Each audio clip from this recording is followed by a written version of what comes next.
என் சொந்த வாழ்க்கையில் நான் 15வது வயதில் என்னுடைய வாழ்க்கையை ஆண்டவருக்கு ஒப்பு கொடுத்தேன்.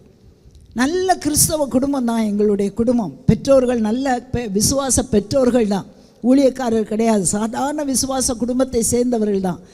ஆனால் சண்டே ஸ்கூல் போவேன், ஒரு கிறிஸ்டியன் ஸ்கூலில் படித்ததுனால அங்கே உள்ள சண்டே ஸ்கூலும் போவேன்.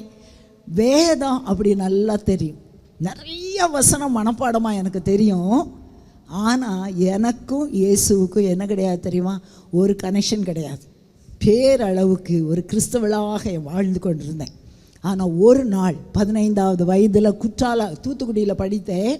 குற்றால மலையில் ஒரு பைபிள் கிளப் மூமெண்ட் என்று சொல்லி பிள்ளைகளுக்காக ஸ்டூடெண்ட்ஸுக்காக வைத்திருந்த அந்த முகாமில் கலந்து கொள்ளும்போது, அதை நடத்தின சின்ன சின்ன குழுவாக பிரிக்கும்போது அந்த நடத்தின அந்த சகோதரி என்னை பார்த்து கேட்டாங்க.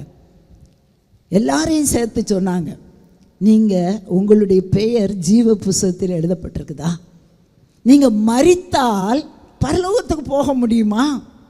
நான் அவ்வளோ நாளும் ஒரு நாளும் யோசிச்சது கிடையாது. பைபிள் நல்லா வாசிப்பேன், வீட்டில் நல்ல ஃபேமிலி ப்ரேயர் உண்டு, நல்ல கிறிஸ்தவ கோயிலுக்கு தான் போயிட்டு இருந்தேன், நல்ல பிரசங்கம் தான் கேட்பேன்.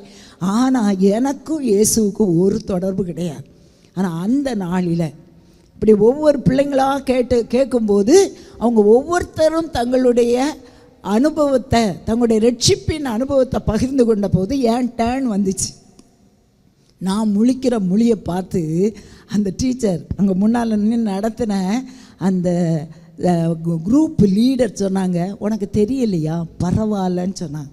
ஆனால் அந்த பரவாயில்லன்னு சொன்னாங்கல்ல, அந்த வார்த்தை என்னுடைய வாழ்க்கையின் பாரமாக மாறிட்டு அன்றைக்கு முழுசாக ஆண்டவர்கிட்ட நான் ஜெபம் பண்ணிகிட்டே இருந்தேன்.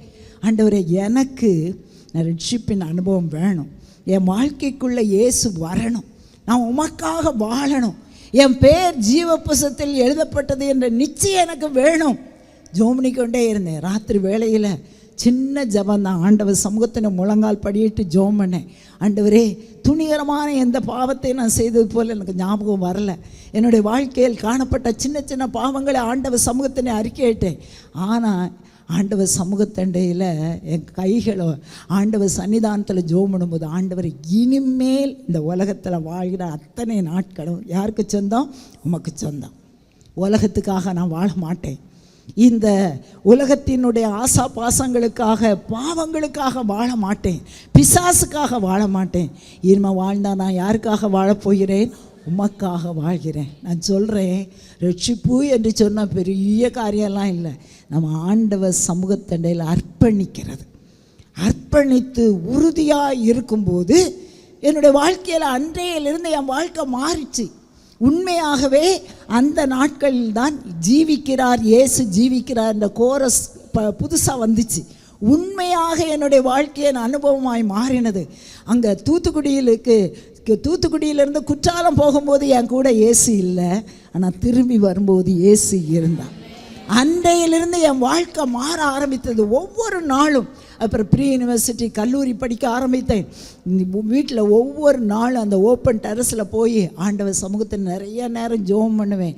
பைபிளை வாசித்து கர்த்தர் கொடுத்த வார்த்தையை மனப்பாடம் பண்ணி அதை டைரியில் எழுதி வைப்பேன். அன்னையிலிருந்து ஆண்டவர் என்னை வழி நடத்த ஆரம்பித்தார். அப்புறம் அபிஷேகம் பெற்றேன். அதுக்கு பிறகு கல்லூரி படித்து கொண்டிருக்கும்போது தான் ஒரு எஃப்எம்பிபி கூட்டத்துக்கு போயிருந்த சமயத்தில் ஆண்டவர் என்னோடு பேசினார், நீ முழு நேரம் ஊழியத்துக்கு உன்னை ஒப்பு கொடுக்கணும்னு. நான் சொன்னேன், என்னை போல் ஒரு பயந்த சுபாவம் உள்ளவளே கிடையாது, யாரையும் ஃபேஸ் பண்ணி பேசுகிறதுக்கெல்லாம் எனக்கு தைரியம் கிடையாது, இன்னும் முக்கியமாக மைக்கை பிடிக்கிறதுக்கே தைரியம் கிடையாது. அதனால் நான் சொன்னேன், நல்லா என்னை படிக்க வைங்க ஆண்டவரே, என் படிப்பில் உள்ள சம்பளத்தை நான் என் மிஷினரி ஊழியத்துக்கு கொடுத்துறேன், என்னையும் விட்டுருங்க. ஆண்டவர் சொன்ன, உன் பணம் தேவையில்லை, நீ தான் தேவை. ஹல்லேலூயா. நான் சொல்லக்கூடிய ஒரு காரியம் என்னவென்று சொன்னால், ஆண்டவரை நம்பி அவருடைய சித்தத்தை செய்வதற்கு நம்முடைய வாழ்க்கையை ஒப்பு கொடுத்தால் அவர் வைத்திருக்கிற திட்டத்தை நம்ம வாழ்க்கையில் நிறைவேற்றுவார். ஹல்லேலூயா. கல்லூரி படிப்பை முடித்தேன், பிஎடை முடித்தேன், ஸ்கூலில் டீச்சராக கவர்மெண்ட் ஸ்கூலில் வேலை பார்த்து கொண்டிருந்தேன். என்னுடைய குடும்பத்தார் திருமண காரியங்களை ஒழுங்கு பண்ணும்போது ஆண்டவரால் தெரிந்து கொள்ளப்பட்ட ஒரு நல்ல ஊழியரை கர்த்தர் எனக்கு லைஃப் பார்ட்னராக கொடுத்ததற்கு நன்றி செலுத்துகிறேன். அவருடைய சித்தத்தை செய்வதற்கு நான் அர்ப்பணித்த போது கர்த்தர் வழி நடத்துகிறார். ஹல்லேலூயா. அந்த இயேசுவின் மகிமையான ஒளி நமக்கு பொக்கிஷமாய் இருக்கிறது.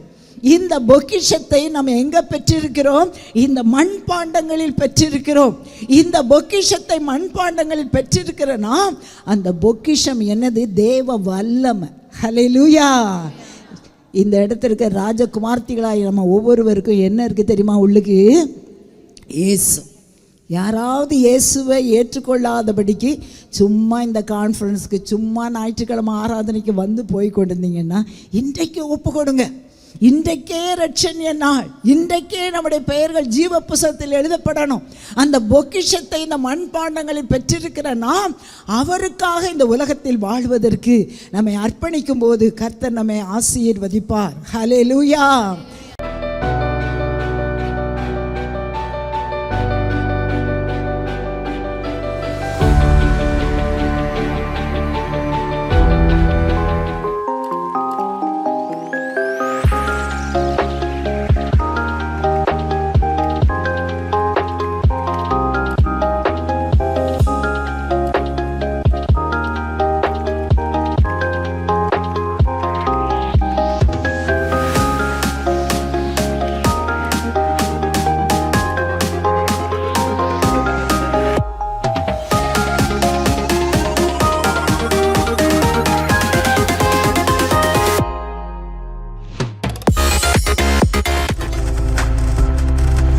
நீங்கள் பார்த்துக் கொண்டிருப்பது உங்கள் ஜாய் டிவி. உங்கள் துக்கம் சந்தோஷமாய் மாறும்.